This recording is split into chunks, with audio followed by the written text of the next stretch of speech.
자, 오늘은 그 마가복음을 볼 겁니다. 개관하고 또 8장까지 볼 거예요. 16장까지 있는데 그 절반까지는 어쨌든 빨리 한번 살펴보도록 하겠습니다. 자, 먼저 마가복음의 그 서론격에 해당하는 그 배경을 좀 설명을 드리면, 그 마태복음이 요거는 이제 다 제가 그 네이버나 페이스북 밑에 글로 달아드릴 거니까 너무 막 급하게 적지 않으셔도 됩니다. 이 마태복음이 유대인들을 좀 대상으로 했다라고 말씀을 드렸잖아요. 그 구약 시대 이후에 말라기가 끝난 다음에 그 중간 기간 400년 있었는데, 그 다음에 예수 그리스도의 오심을 가장 설명하기 좀 용이했던 그 연결고리가 되는 집단이라고 하면 유대인들, 또 유대교가 발생했던 그때 유대인을 대상으로 좀 예수의 복음을 설명할 필요가 있었다 해서 마태복음이 그렇게 쓰여졌다면, 이제 마가복음은 이제 로마에 있는 그리스도인들, 그러니까 어찌 보면 헬라, 이방인들을 대상으로 한 이야기가 되겠고요. 그 당시 여러분 잘 아시다시피 네로 황제나 이런 황제들을 비롯해서 로마는 황제를 신격화했기 때문에 그리스도인들을 많이 핍박했습니다. 고난받았던 이방인 그리스도인들에게 어찌 보면 예수의 복음을 알려주기 위한 그 내용이 되겠어요. 그러니까 로마의 박해 상황에 있으니까 사람들이 박해받았겠죠. 그럼 어떤 예수가 등장하냐 하면 박해받는 예수가 등장하는 거예요. 이렇게 힘세고 막 왕이고 이런 개념보다는, 그 왕은 왕인데 이 왕이 황제의 어떤 복음에서의 황제의 왕이 아니고 좀 이상한 왕인 거예요. 섬기고 종이고 고난받고, 이제 이런 왕으로서 마가복음에 드러납니다. 그러니까 로마의 박해 상황과 박해받는 예수가 어찌 보면 이렇게 좀 함께 여러분들 그림을 그리시면서 보시면 좋고요. 그래서 죽음, 십자가의 죽음, 그러니까 박해죠. 그게 고난이죠. 죽음으로 왕이 되신 예수를 이제 보는 거예요. 그럼 여러분, 죽음으로 왕이 됐다는 게 잘 맞아요? 이게 잘 안 맞는 거거든요. 왕이 되려면 살아 있어야 되고 힘이 있어야 되는데 죽어버려다, 고난받는다, 박해받는다. 고난받고 박해받는 건 약한 거죠. 근데 왕이래. 이게 이제 마가복음을 읽는 청중과 독자들을 혼란하게 만드는 거예요. 그게 마가복음의 의도입니다. 읽는 사람을 혼란스럽게 만드는 거예요. 계속해서 좀 설명을 드리겠습니다. 여러분, 이사야 53장을 직접적으로 인용하고 있지는 않지만 이사야 53장도 보면 고난의 노래거든요. 박해받는 종의 노래거든요. 그 내용이 메시아를 예표하고 있는 것인데, 그게 마가복음 전체에서 어찌 보면 구현되고 있다라고 보셔도 돼요. 이 마가복음의 또 하나의 특징은 굉장히 빠릅니다. 진행이 생동감 있습니다. 그래서 그 단어 중에 곧 이루어졌고 즉시로 이루어졌고 이런 곧자 즉시자가 굉장히 많이 나와요. 나도 바로 낫고 막 이런 거. 그리고 기적 이야기도 많고요. 기적 이야기가 나오면 항상 사람들의 반응이 나오는데 다 뭐겠어요? 놀라더라. 이제 이런 얘기들이 많이 나와요. 놀란다는 건 뭐예요? 이해가 된다는 거예요? 안 된다는 거예요? 안 된다는 얘기잖아요. 그러니까 마가복음은 사람이 놀라고 또 혼란스럽고 이런 어찌 보면 분위기 가운데로 읽혀질 수 있다는 거예요. 로마의 가이사, 왕이었던 왕과는 대조적인 왕. 그래서 청중들과 독자는 계속적으로 예수를 마주할 때마다 혼란스럽다. 이것이 이제 전체를 마가복음을 흐르고 있는 맥락입니다. 그 내용을 보면은 마가복음은 2개 혹은 3개로 나눌 수 있는데, 저는 이제 3개로 좀 나눠봤어요. 1장에서 8장, 오늘 우리가 살펴볼 것은 이제 갈릴리에서 사역하실 때 이야기입니다. 그러니까 예수님의 사역은 크게 보면 갈릴리에 있었을 때와 예루살렘에 가셔서예요. 십자가 달리시기 전과 그 전, 이렇게 나눠질 수가 있어요. 근데 마가복음을 3가지로 나눌 때는 갈릴리에서의 일과 예루살렘의 일, 그리고 갈릴리에서 예루살렘으로 갈 때 여정 속에서 있었던 일, 이렇게 하나, 둘, 3가지로 나눠질 수 있어요. 그래서 1장에서 8장, 9장에서 10장, 11장에서 16장 이렇게 3가지로 나눴는데, 1장에서 8장의 구체적인 내용은 뭐냐면, 세례 요한이 등장하고 세례 요한이 구약의 성취로서 메시아가 왔는데 그게 예수다라는 것을 세례 요한을 통해서 알려주시는 것이죠. 그 다음에 1장에서 8장까지는 치유가 굉장히 많이 나옵니다. 그러니까 이 왕이 권능이 있다라는 게, 힘이 있다라는 거예요. 그런데 어떤 왕이다? 힘은 있는데 권능은 베푸는데 죽어야 되는 거예요. 이게 이제 사람들한테 이해가 안 되는 거죠. 그래서 이 마가복음 1장에서 8장 그 첫 번째 단락에서 자주 등장하는 게 논쟁입니다. 뭐냐면 권능은 있는데 자꾸 죽는단 말이에요. 그러니까 여기에 대해서 사람들의 반응이 2가지예요. 제자가 될 것이냐, 대적자가 될 것이냐. 그 혼란스러움 가운데 사람들이 2가지 반응이 나온다는 거예요. 이거는 아닌 것 같아. 종으로서 왕이 될 수 없어. 고난받는 왕이 될 수 없어. 박해받는 왕이 될 수 없어. 이건 뭔가 문제가 있어. 라고 대적하는 사람과 그것을 받아들이는 제자. 이 두 부류로 나눠지는 것이죠. 그리고 나서 1장에서 8장 마지막 장에 가면 죽음과 부활에 대한 첫 설교가 나와요. 여기서 많은 제자를 포함해서 청중과 독자들이 혼란에 빠지죠. 자, 그렇게 첫 번째 단락이 맞춰지고 이제 예루살렘으로 가는 길 여정에서 예수님이 또 등장하는데 9장에서 10장입니다. 여기서는 죽음과 부활에 대한 설교를 2번 더 하세요. 그럼 토탈 몇 번 하시는 거예요? 3번 하시는 거예요. 죽겠다, 그리고 부활하겠다. 거기에 대한 사람들의 반응이 뭐겠어요? 혼란. 그렇게 또 2번째 단락이 끝나고 마지막 3번째 단락으로 넘어가면 이제 예루살렘에 들어가셔서 십자가에 달려 돌아가시고 부활하시는 장면이 이제 11장부터 16장에 걸쳐서 나오는 겁니다. 6월절이에요. 6월절은 어떤 날이에요? 어린 양이 죽는 날이죠. 어린 양이 죽음으로 이스라엘 백성이 살아난 날이죠. 그리고 출애굽하게 된 거예요. 예수님이 또 다른 모세가 되어서 이스라엘 백성 출애굽시키는 그 장면을 어찌 보면 상징하기 위해서 6월절에 예수님이 달리시는 거예요. 그럼 6월절에 예수님이 달리신다는 뜻은 이제 죽는다는 얘기죠. 6월절이 곧 죽음이니까. 실제로 죽어버리시는 거예요. 첫 번째 설교, 2번째 설교, 3번째 설교에는 이해가 안 될 정도였는데 진짜로 죽어버리신 거예요.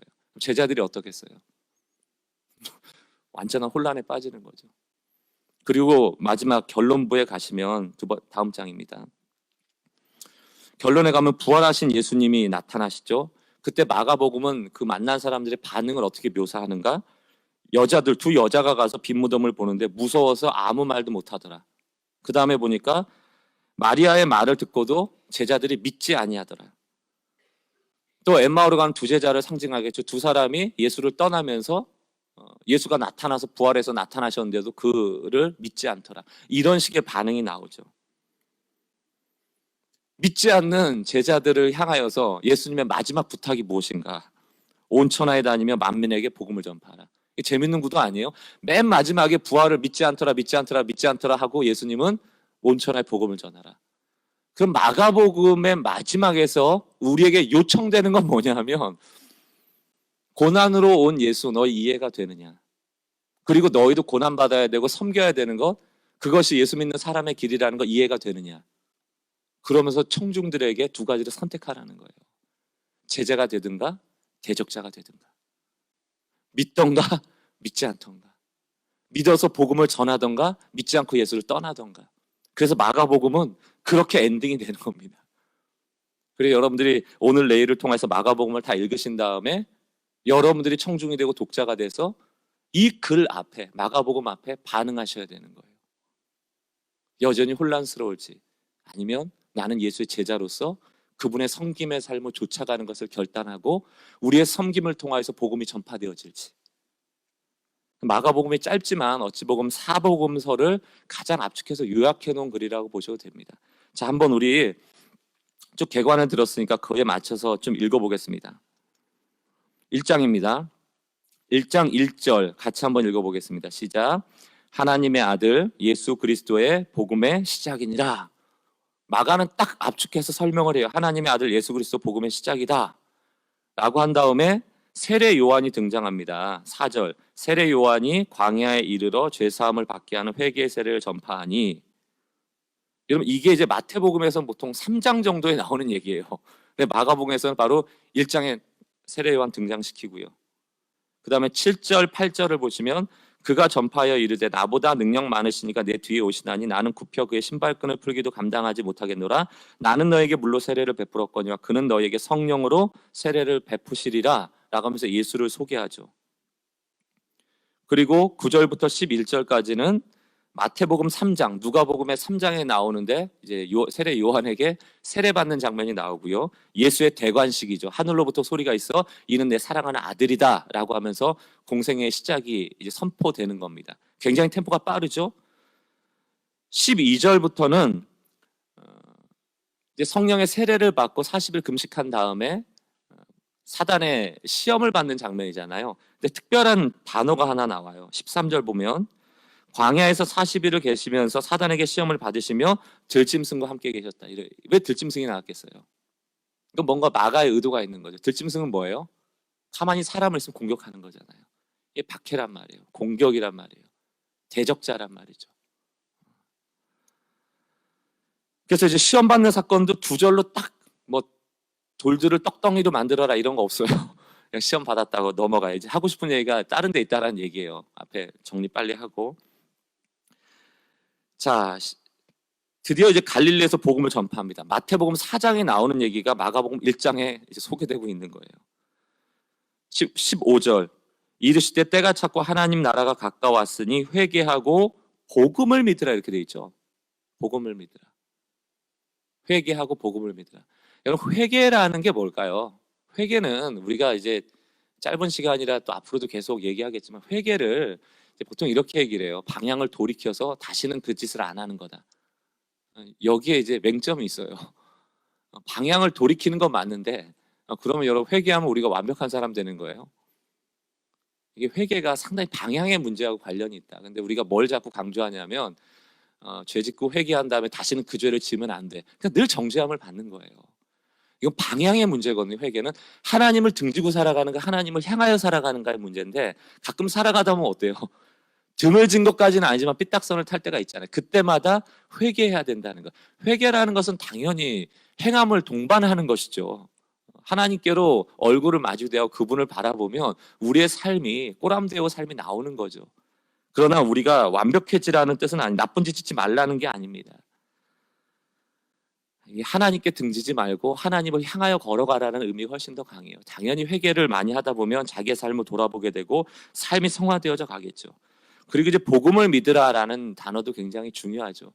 우리 이제 예수 믿고 구원받아라 이게 공식 같잖아요. 예수 믿어라 예수 믿어라 하는데 예수 믿으라고 하는데 내용이 없어요. 그냥 공식이에요. 예수 믿으면 구원받아. 그게 뭔데? 라고 물어보면 설명을 못해요. 복음을 믿으라는 것은 뭐 간단하게 얘기하면 삼위일체 하나님께서 어떻게 인간을 구원하시는가에 대한 하나님의 구원 계획부터 그 구원 계획에 순종해서 예수님이 이 땅에 오셔서 십자가에 달리신 사건부터 그 사건을 기반으로 우리와 동행하시는 성령의 사건을 통하여 복음이 전파되는 것까지 그 모든 일련의 사건을 포함하고 있는 거예요. 그러니까 여러분 복음을 전파한다는 것은 성경을 잘 알아야 됩니다. 그냥 수학 공식 하나 외우듯이 예수 믿으세요가 아니에요. 복음을 믿으라. 복음의 내용을 알아야 돼요. 그러니까 우리가 복음 전파가 어려운 게 내용 없이 맨날 가가지고 예수 믿으세요, 예수 믿으세요. 그러니까 예수가 누군지도 모르겠고 예수 전하는 너를 봐도 못 믿겠고 그러니까 계속 악순환인 거예요. 여러분 복음을 믿으라. 그러면서 이제 16절부터는 사람들을 부르시죠. 제자들을 부르십니다. 17절 유명한 말씀이죠. 예수께서 이르시되 나를 따라오라 내가 너희로 사람을 낚는 어부를 만들어 주겠다. 이것 또한 이제 우리에게 주시는 말씀이죠. 근데 이제 18절, 20절 보면 반응이 어때요? 곧 이렇게 나오죠. 그물을 버려두고 쫓으니라. 20절도 곧 부르시니 예수를 따라가니라. 이 마가복음은 템포가 빨라요. 곧 즉시 이런 단어가 많이 나온다는 겁니다. 자, 그리고 나서 21절, 22절을 보시면 그들이 가버나움에 들어가니라. 이제 제자들하고 함께 예수님이 가신 거죠. 예수께서 곧 안식일에 회당에 들어가 가르치심에 무사람이 그의 교훈에 논란이 이는 가르치시는 것이 권위 있는 자와 같고 서기관들과 같지 아니함이러라. 마침 그들의 회당에 더러운 귀신 들린 사람이 있어 소리질러 이르되 이렇게 돼 있죠. 여기에 벌써 이제 예수님의 세 가지 사역이 다 들어가 있는 거예요. 가르치고 전파하고 치료하고. 예수님은 말만 하시는 분이 아니고 하나님 나라 가까이 왔다라고 말만 하는 게 아니고 실제로 치유 사건을 통하여서 이 땅에서는 일어날 수 없는 기적 사건이 곧 하나님 나라가 왔다라는 표적으로서 기적을 가르쳐주죠. 표적하고 기적은 달라요. 기적은 그냥 오 하고 놀라는 일이지만 표적은 복음을 전하기 위해서 예수가 하나님 나라의 임재의 예표라는 분명한 메시지를 가지고 기적을 베푸는 거예요. 그러니까 여러분 우리가 기적만 좋아하면 안 돼요. 그 기적을 통하여 예수가 드러나는가 하나님의 영광이 드러나는가 복음이 전해지는가 표적으로서의 기적이 필요하다는 거예요. 오늘 이게 표적으로서의 기적이죠. 그러니까 가르치는 것도 놀랍고 귀신이 쫓겨나가는 것을 보면서 27절 사람들의 반응이 어때요? 같이 한번 읽어보겠습니다. 27절 시작. 다 놀라 서로 물어 이르되 이는 어찌미냐 권위 있는 새 교훈이로다 더러운 귀신들에게 명한즉 순종하는도다. 사람들이 지금 놀라는 거예요. 새로운 교훈, 새로운 복음에도 놀라고 귀신에게 명령했는데 즉시로 순종하는 것을 보고 놀란 거죠. 자, 그 이후에는 계속 병 고치는 사건이 나와요. 그 29절 그 위에 보면 제목이 뭡니까? 많은 사람을 고치는 거예요. 34절 보니까 예수께서 각종 병이 든 사람을 고치시며 많은 귀신을 내어 쫓으시되 귀신이 자기를 알므로 그 말하는 것을 허락하지 아니하시니라. 왜 말을 안 하도록 했냐면 십자가를 지기 전까지 아직 때가 아니기 때문도 있고, 근데 귀신이 하는 얘기가 다 뭐겠어요? 예수에 대해서 하는 얘기는 예수는 하나님이라는 거 아니에요? 저 대단한 능력자라는 거 아니에요? 근데 마가복음에서 얘기하고자 하는 예수는 어떤 예수예요? 대단한 예수? 막 파워풀한 예수? 올마이티하고 막 전능하고 이런 예수가 아니잖아요. 어떤 예수예요? 죽어야 되는 예수예요. 로마에 박해받는 사람들에게 예수도 박해받고 그 고난을 참았다라는 메시지를 줘야 되는 예수예요. 입 다물고 있어라. 아직 내가 왜 이 땅에 왔는지에 대한 진짜 목적이 나오지 않았다. 다시 말하면 예수가 사람 고치러 온 게 아니에요. 근데 우리는 거기에 관심이 많아요. 지난 주일에 존 메가더 목사님의 거짓 제자의 특징 중에 뭐가 있어요? 군중 모으는 거 좋아하고 기적 좋아하고 그 기적 가지고 사리사욕 채우는 걸 좋아하고 예수님의 인격과 예수님이 이 땅에 오신 목적에 관심 없고 이제 여기에 대해서 조용하라는 거죠. 그러니까 여러분 지난주 설교를 또 오해하시는 분이 있을까 봐 겁나요. 전도하지 말라고 그러니까 이놈의 교회는 전도도 안 하고 이거 복음적이지 않은 교회다. 그 얘기가 아니고 복음의 내용을 모르는데 이 기적 얘기하고 돌아다니면 예수님이 이 땅에 나타나셔서 우리에게 똑같이 얘기할 거라니까요. 입 다물고 있으라고. 기적은 표적이지, 기적은 복음을 전하는 도구이지 그게 목적이 아니야. 그걸로 전파돼서는 안 돼. 예수를 기적 베푸는 사람으로 전파하면 안 돼. 그 메시지 동일하게 주실 거예요. 계속 이제 전도하고 쫓아내는 일을 하십니다. 자, 1장 40절을 가봐도 나병 환자 깨끗하게 하시는 거죠. 2장에 오면 중풍병자 고치시는 거죠. 자, 그러다 보니까 예수님이 그 당시 어떤 사람이 됐겠어요? 유명한 사람이 됐을 거예요. 그 45절 후반절 보세요. 사방에서 사람들이 그에게 나오더라. 사방에서. 또 2장 1절 보니까 소문이 들린지라. 그죠? 그러니까 사람들이 몰려드는 거예요. 자, 여러분이 예수님이라면 어땠을까요? 여러분이 예수님이에요. 저 같은 담임 목사가 이런 상황이에요.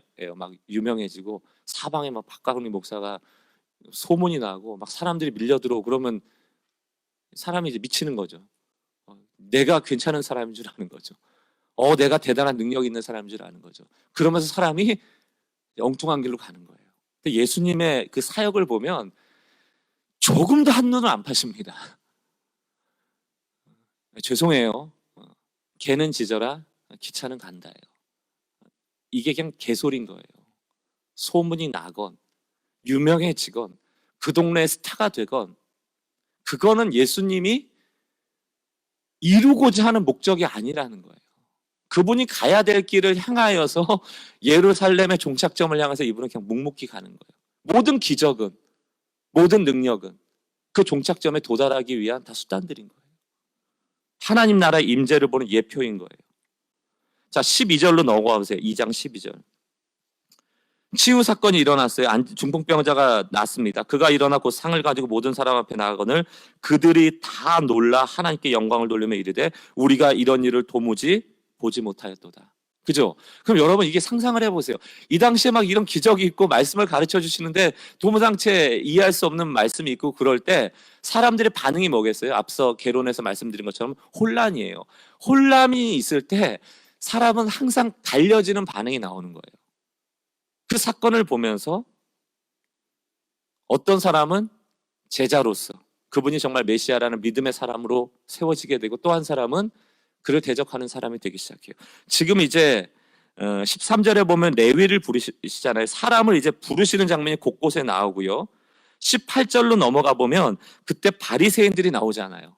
좀 마가복음은 이렇게 좀 대조적인 장면들이 나와요. 레위를 부르시면서 그 다음에 보면은 바리새인들을 불러요. 이게 뭐를 이제 보여주고자 하는 거예요? 혼란스러운 그 놀라는 사건을 통하여서 두 부류의 사람들이 나온다는 거예요. 하나님께 부름받은 사람이 나오고 대적자들이 나오고. 대적자들의 질문은 크게 이제 세 가지로 구분해 볼 수 있습니다. 오늘 다 읽지는 않을 거기 때문에 여러분 잘 아시는 얘기이기 때문에 정리해 보면, 첫 번째, 왜 죄인하고 같이 어울려서 식사하느냐, 그게 이제 첫 번째. 그럼 그 당시 유대인들은 어때요? 정결법에 근거하면 죄인에 가까이 가면 안 돼요. 사마리아 땅을 들어가지 않은 이유도 저 개 같은 사마리아인들, 저 율법도 없는 사마리아인들하고 내가 가까이 있으면 내가 부정해진다는 거예요. 두 번째의 이야기는 금식 왜 안 하냐는 거예요. 금식 왜 안 하느냐. 그러니까 예수님이 너는 금식의 정신도 모르면서 뭐 그 밥만 굶으면 되는 줄 아느냐 얘기해 주시죠. 세 번째가 안식일 논쟁이에요. 왜 안식일에 먹냐? 왜 안식일에 사람 고치냐? 그때 예수님 뭐라고 그래요? 안식일의 주인은 나고 사람을 위해서 안식일이 있는 거지 안식일을 위해서 사람이 있는 게 아니다. 그러니까 사람을 살리는 일은 안식일이고 뭐고 필요 없다는 얘기예요. 사람 살리는 게 중요한 거지. 이제 그런 대적자들을 향하여서 하나님 나라의 정신들에 대해서 이야기를 해주시죠. 자, 3장으로 넘어가면 또 이제 그렇게 대적자들에게 설명을 하고 나서 또 고치세요. 또 7절 가면은 많은 무리가 나오세요. 또 이제 이 중에는 어떤 사람이 있어요? 제자도 있고 무리도 있는 거예요. 자, 13절로 3장 13절 가면 누구를 세워요? 또 12 제자를 세우시죠. 그죠? 22절로 가보세요. 누가 등장해요? 서기관이 등장하죠. 이 구조를 아시겠어요? 치유하시고 혼란하게 만드시고 거기서 제자를 선택하시고 대적자들이 나오고, 이 구조예요. 계속 구조입니다. 그럼 여러분 미리 좀 결론을 얘기하면, 이런 구조가 계속 이어질 때 예수를 따르는 제자들도 어떤 착각을 하게 된다? 점점 이제 계속 기적을 보면서, 놀라운 가르침을 보면서, 아, 이분이 진짜 기적을 통하여서 로마로부터, 이 박해로부터 우리를 구원해내는 진정한 메시아가 될 수 있겠구나. 그러니까 황제의 복음의 맥락에서 예수를 바라보기 시작하는 거예요. 그러겠죠. 그러니까 대적자나 제자라고 하는 사람이나 결국은 기적을 베푸시는 권능 있고 능력 있는 왕을 요구하게 되는 거죠. 그러나 예수님은 무슨 얘기를 해요? 그 제자들과 그 대적자들을 향하여서도 나는 십자가에 죽으러 왔다. 그 제자들이 예수님 떠나는 거예요. 그래서 다. 4장을 넘어가 보시면 이제 하나님 나라에 대해서 슬슬 설명을 하기 시작하는데 비유가 나오잖아요. 3절 보세요. 들으라, 씨를 뿌리는 자가 뿌리로 나가서 해서 씨에 대한 비유가 나와요. 씨는 커요, 작아요? 작죠. 아니, 하나님 나라를 비유할 것 같은 무슨 궁궐도 있고 뭐 큰 데도 있을 텐데 해필은 뭐를 가지고요? 씨 뿌리는 씨에 대한 얘기를 합니다. 그러면서 4장 14절에서 20절까지를 통하여서 여러분 잘 아시는 말씀이죠. 예수님이 해석을 해주세요. 길가에 뿌려진 거는 사탄이 즉시로 그 말씀을 빼앗는 거고, 16절 돌밭에 뿌려졌다는 거는 말씀을 들을 때는 즉시로 기쁨이었다가 지금 뿌리가 없어서 어려움이 오면 견디지 못하고 그냥 환난이나 박해가 일어날 때 넘어가는 거고, 18절 보면 가시떨기에 떨어진 자는 그 재물의 유혹과 기타 욕심이 들어와서 좀 이렇게 줄기가 올라오다가 열매 맺지 못하고 꺾이는 거고, 20절 좋은 땅에 뿌려졌다는 것은 말씀을 듣고 받아서 30배, 60배, 100배 열매를 거두는 것이다 설명을 해요. 그러니까 천국은 씨예요. 그러니까 이 중에서 여러분 씨를 보면서 열매를 상상할 수 있는 사람이 많이 계시나요? 없을걸요. 씨는 작은 거, 초라한 거, 이까짓 거 뭐 이렇게 여기가 쉽지 않아요. 근데 씨 비유를 하는 거예요. 21절에 보면 등경, 여러분 빛이 얼마나 좋은 게 많아요. 막 1000와트짜리, 1kW짜리 저기 뭐 야구 경기에서 쓰는 그런 헤드라이트 너무 많잖아요. 근데 여기서는 집에서 쓰는 그냥 등불 하나, 그건 밝은 빛이 아니죠. 근데 그 불빛 하나를 상징하면서 하나님 나라를 비유하고요. 26절에도 하나님 나라는 씨를 뿌린 것 같다. 씨 얘기를 또 해요. 30절에 가면 이제는 가장 작은 씨라고 하는 겨자 씨 얘기를 해요. 여러분 이런 얘기 들을 때, 이런 얘기를 하시는 예수님이 위대해 보여요? 거대해 보여요? 스케일이 커 보여요? 아니요. 예수님은 지금 작은 얘기하는 거예요. 사람들은 좀 크기를 원하는데 좀 씨 얘기하는 거예요. 그게 무슨 얘기일까요? 너희가 하나님 나라 잘 모른다는 얘기예요. 하나님 나라는 너희가 생각하는 그런 나라가 아니란 얘기예요. 핵심은 그겁니다. 씨 얘기하신 분이 35절에 가면 또 막 바람을 잔잔케 하고 또 기적을 베푸시는 거예요. 41절 반응이 또 나오죠. 그들이 심히 두려워하여 서로 말하되 그가 누구기에 바람과 바다도 순종하는가 하였도다. 반응이 나오고 5장에 넘어가면 거라사의 광인, 군대 귀신 들린 자를 또 고쳐주시죠. 이거 잘하시니까 여러분 읽어보시면 돼요. 20절 보면 또 반응이 나와요. 그가 가서 예수께서 자기에게 어떻게 큰일을 행하셨는지를 대가볼래 전파하니 모든 사람이 놀랍게 여기더라. 아니, 왜 마가복음을 이렇게 썼을까? 되게 놀라게 해놓고 막 기대감 되게 부풀려 놓고 그 다음에 나 죽어. 이거 되게 실망스러운 얘기인데, 그렇죠? 또 21절에 보면 재밌는, 이거는 좀 마가복음에서 재밌는 구조인데, 야이로라는 회당장의 딸이 이제 죽으려고 하잖아요. 그래서 야이로의 그 종이 와가지고 야이로 회당장의 딸이 이제 죽으려고 하니까, 아프니까 좀 고쳐주십시오, 이렇게 얘기를 하면은 예수님이 가셨어야 되는데 그 중간에 25절이 껴요. 12회를 혈류증으로 알아온 한 여자가 있어, 이래서 그 여자를 고쳐주면서 그 시간이 지체가 됩니다. 35절에 가니까 이에 예수께서 말씀하실 때 회당장의 집에서 사람들이 와서 회당장에게 이르되 당신의 딸이 죽었나이다. 어찌하여 선생을 더 괴롭게 하나이까. 죽어버린 거예요. 그러니까 39절, 너희가 어찌하여 떠들며 우느냐. 이 아이가 죽은 것이 아니라 잔다라고 치유해버리시죠. 기적을 베풀어 버리시는 거예요. 그리고 42절, 소녀가 곧 일어나 걸으니 나이가 12살이라 사람들이 곧 크게 놀라고 놀라거늘. 또 반응이 나오죠. 자, 여러분 보세요. 이거는 뭐 오늘 여러분들이 또 붙잡고 위로 얻고 힘을 얻어야 될 말씀이기도 한데, 요한복음 11장에 보면 비슷한 얘기가 나와요. 마리아와 마르다의 오라버니였던 나사로가 죽는 장면이 나와요. 나사로 죽는 장면도 똑같아요. 나사로가 죽게 됐습니다. 전령이 왔는데 예수님이 이틀을 더 유하십니다. 안 가세요. 그 마리아랑 나사로랑 예수님 제법 친하셨는데 나사로 죽게 생겼는데 안 가신단 말이에요. 그래서 결국 나사로 죽여버리시는 거예요. 어찌 보면 살리실 수 있는 분은 예수님인데 안 가서 죽여요. 우리 인생에서 이런 예가 많아요. 내가 생각했을 때 지금 예수님이 오셔서 날 살리셔야 될 것 같고, 예수님이 안 오셔서 죽은 것 같아요. 내 삶이 무너진 것 같아요. 문제가 생긴 것 같아요. 그게 우리예요. 거기까지 우리가 보는 거예요. 그리고 우리는 실망하고 낙담합니다. 그리고 예수님 앞에 불평하고 불만하고 떠나요. 근데 예수님은 왜 더 유하시면서 나사로를 죽였는가? 나사로의 목숨을 살리면 많은 사람들이 그저 육신이 살아나는 것 하나, 그거 육신이 잘 살 수 있는 것 하나, 육신이 건강한 것 하나, 거기에 목을 메고 살아가요.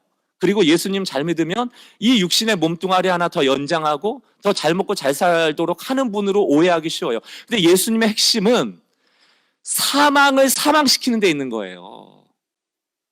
그러니까 우리는 그냥 사는 데 목적이잖아요. 근데 예수님은 사망을 죽이는 데 목적이 있어요. 사망이 죽으면 어떻게 돼요? 부활이잖아요. 진짜로 살아나는 거잖아요. 그러니까 예수님이 우리에게 알려주고 싶은 것은 보이지 않는 세계에 진정한 삶이 있다는 것을 계속 알려주는 거예요.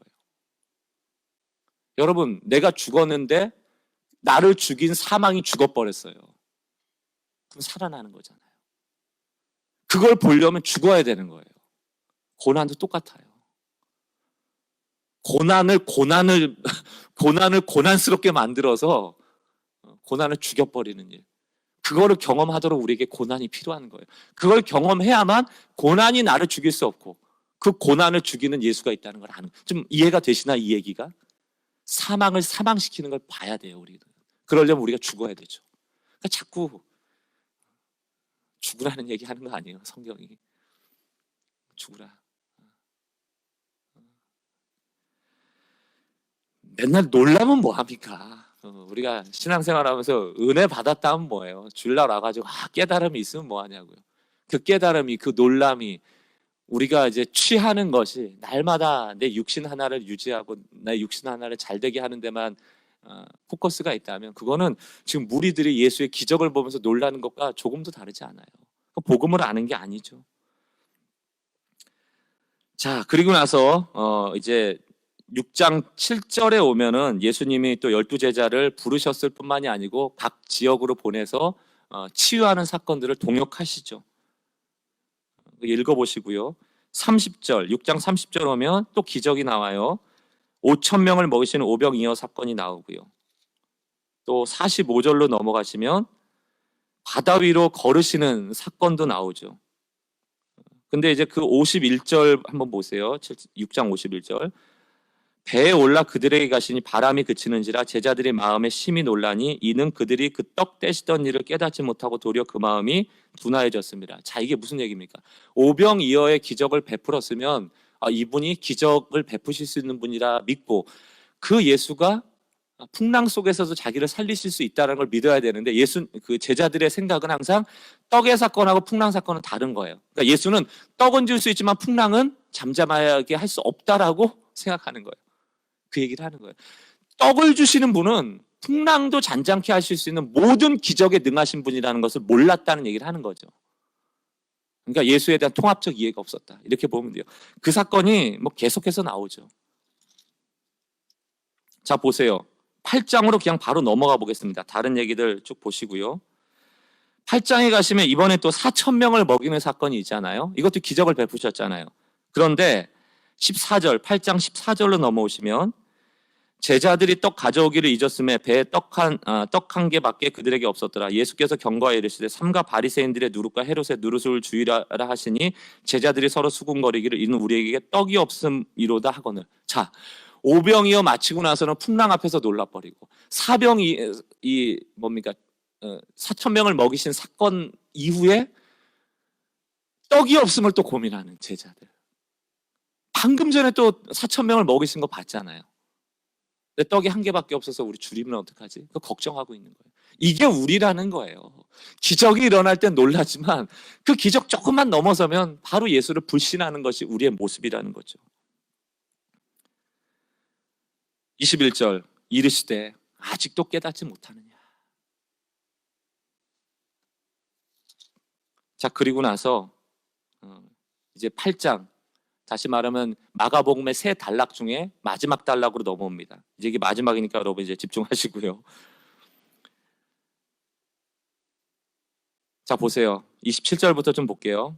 예수께서 제자들이 빌립보 가이사랴 여러 마을로 나가실새 길에서 제자들에게 물어 이르시되 사람들이 나를 누구라고 하느냐. 제자들이 여짜고 이르되 세례 요한이라고 더러는 엘리야 더러는 선지자 중에 하나라 하나이다. 또 물으시되 너희는 나를 누구라 하느냐. 베드로가 대답하여 이르되 주는 그리스도이신다 하매 30절 이에 자기의 일을 아무에게도 말하지 말라 경고하시고 인자가 많은 고난을 받고 장로들과 대제사장들과 서기관들에게 버림받아 죽임을 당하고 사흘 만에 살아나야 될 것을 비로소 그들에게 가르치시며. 자, 여러분 8장까지 올 동안은 대부분이 뭐였어요? 기적, 능력 있는 말씀, 기대감에 들떴고 혼란스러웠고 어떤 사람은 대적이 되고 어떤 사람은 이분이 진짜 능력자다라고 따르는 제자의 모습을 가졌어요. 베드로의 고백이 하나님의 아들이십니다 라고 얘기해서 비로소 예수님이 조금 이제 성숙해졌구나 하는 어떤 판단이 있었을 때 나 죽어 얘기를 딱 한 거예요. 그때 32절 드러내놓고 이 말씀을 하시니 베드로가 예수를 붙들고 항변하며. 항변이 뭐예요? 꾸짖었다는 얘기예요. 멱살 잡고 예수님 이게 갑자기 무슨 일이세요? 아니 난 당신 기적 베풀고 막 엄청 먹여주고 그래갖고 내 당신 로마를 이기고 로마의 핍박을 이기고 왕 되실 줄 알고 죽기만 해봐 이 얘기예요. 죽기만 해봐 이 얘기예요. 33절 예수께서 돌이켜서 제자들을 보시며 베드로를 꾸짖어 이르시되 사단아 내 뒤로 물러가라. 내가 하나님 일을 생각하지 아니하고 오히려 사람의 일을 생각하는도다 하시도다. 그리고 1막이 갈릴리에서의 마지막이 모든 사람을 멘붕에 빠뜨리고 끝나는 겁니다. 사람의 일을 생각하는 한 우리들과 하나님의 일을 이루기 오신 예수님의 그 예루살렘 십자가를 향한 길, 이것이 갈등을 일으키는 장면으로 8장이 맞춰져요. 사랑하는 성도 여러분, 내일 또 이어서 가겠지만 계속적으로 제자들과 사람들은 혼란에 빠질 거예요. 우리도 인생길을 살아가면서 하나님을 믿노라 하지만 늘 좋은 것만 보기 원하잖아요. 좋은 일만 생기기 원하고 은연중에 황제의 복음에 중독되어 있는 것이 우리의 모습이에요. 그러나 그때마다 예수님께서 우리에게 주시는 말씀이 뭔가? 나는 섬기러 왔고 나는 죽으러 왔고 나는 종으로 왔고 예수 믿는다는 것은 섬기는 것이며 죽는 것이며 종이 되는 것이다 얘기할 때 그것이 늘 우리에게 흔쾌하게 들리지 않아서 그 하나님을 향해서 항변하고 꾸짖을 때가 얼마나 많아요. 그때 예수님이 우리에게 주실 수 있는 동일한 말씀은 사단아, 사람의 일만 생각하는 사단아, 황제의 복음만을 생각하는 사단아, 내 뒤로 물러가라. 그리고 하나님의 일을 생각하라. 나사로 죽는다고 불평할 게 아니에요. 나사로의 죽음을 통해서 그 죽음을 죽이시는 예수님을 만나게 되는 거예요. 그것까지 가기를 원하시는 겁니다, 신앙은. 근데 참 어렵죠. 고난이 오면 우린 당장 통증을 느끼니까 어렵죠. 그러나 그 통증 이면에 그 통증을 죽이실 그 하나님을 기대하면서 나가기 때문에 우리에게 믿음이 필요한 거고 신앙이 필요한 거예요. 그거 없으면 우리에겐 이해만 필요하면 돼요. 동의만 필요하면 되지만 신앙을 요구하시는 거예요. 믿음을 요구하시는 이유는 그 이후까지 보라는 거예요. 나사로 죽은 이후까지 보라는 거예요. 야이로 회장당의 딸이 죽은 이후까지를 보라는 거예요. 그때까지 기다려 보라는 거예요. 하나님의 역사를 보라는 거예요. 하나님의 일을 보라는 거예요. 그래서 우리 인내해야 되는 거죠. 그 인내하는 동안 뭐가 필요한 거예요? 그때 믿음이 필요한 거예요. 교회에서 자랑하려고 믿음이 필요한 게 아니고 기도 많이 하고 나는 뭐 권사고 장로고 나는 뭐 제자 훈련 받았고 난 순장이고 목사고 그거 구력 자랑하려고 믿음이 필요한 게 아니고 나사로가 죽었을 때 너가 어떤 반응을 보일까? 이 혼란의 상황 속에서 하나님의 일에 대하여 내가 분명히 믿음 고백할 수 있는가? 그때 믿음이 필요한 거죠. 사랑하는 성도 여러분, 오늘 하루를 살아가시면서 고난 앞에 박해받는 예수를 그리시면서 나도 종으로 섬기는 삶을 선택하시고 헛된 예수 그리지 마세요. 이제 그만. 상상 속의 예수 그만. 성경 속의 예수로 돌아가시는 은혜가 있기를 주의 이름으로 축원합니다. 우리 같이 한번 기도하겠습니다.